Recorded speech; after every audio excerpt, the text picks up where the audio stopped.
On the day I was injured, my Marines and I, along with our entire company, were doing some helo operations. And as we moved into a compound, I wound up stepping on a pressure plate IED, which resulted in the immediate loss of both my legs.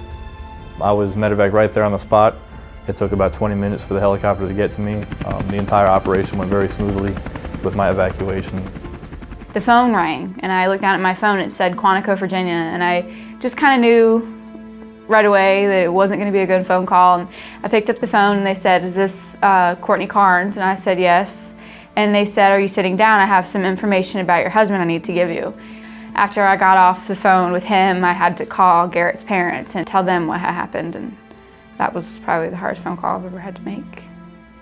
As soon as we got into the hospital room right there, they let my wife and they let my parents and brother come in and see me, and it's one of the greatest moments of my life. And it felt like forever until we actually got to spend some time with him and to see him and to, actually lay our eyes on him and just make sure he was okay. So about a week after I was discharged to be an outpatient there, that's when I got my first set of prosthetics. My goal from there was to be home or be back in Hawaii where I was stationed to see my Marines get off of the plane back from Afghanistan. Right now we're staying in my hometown, which is in Mooresville, North Carolina. And we stay in an apartment. It's not technically a handicap accessible apartment, but it was the nicest one that we could find on the first floor. When we park into a parking lot because we're right there in an apartment. Even just getting my wheelchair up from the vehicle onto the curb, I have to go all the way down to the handicap accessible ramp. It's still frustrating to watch him not be able to live life easy or still to struggle to do daily things like bringing in the groceries or going to the bathroom or just wheeling across the apartment because it's carpet.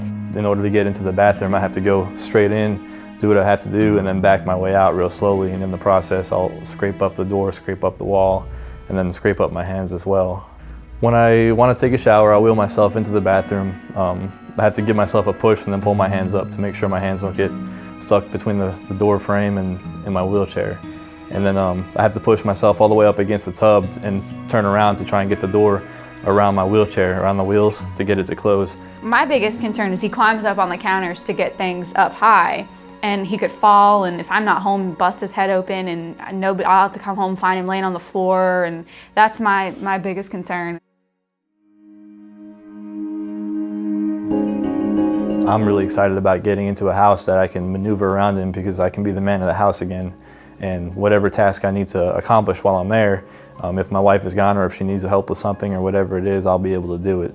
He'll be able to get into Chase's room and take care of him and feed him in the middle of the night or change his diaper, or even when he's older and up running around playing, he'll be able to roll the ball with him and chase him around and do all the stuff that dads do with little boys.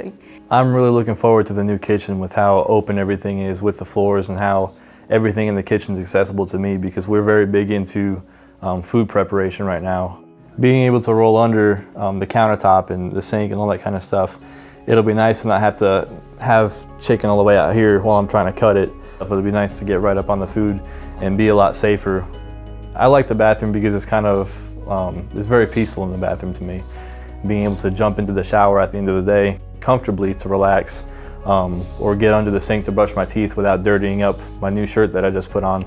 I'll be able to get in a more comfortable routine and I won't have to ask for her help so much throughout the day when she's trying to get herself or the baby ready.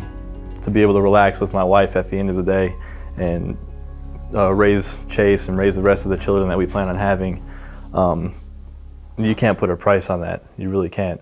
The American people are an amazing people. It really goes to show you an organization like this, how America stands behind their troops, not just when they're overseas, for the American people to still support us and want to provide us with an area for us to raise a good family and or have a good life. It speaks wonders.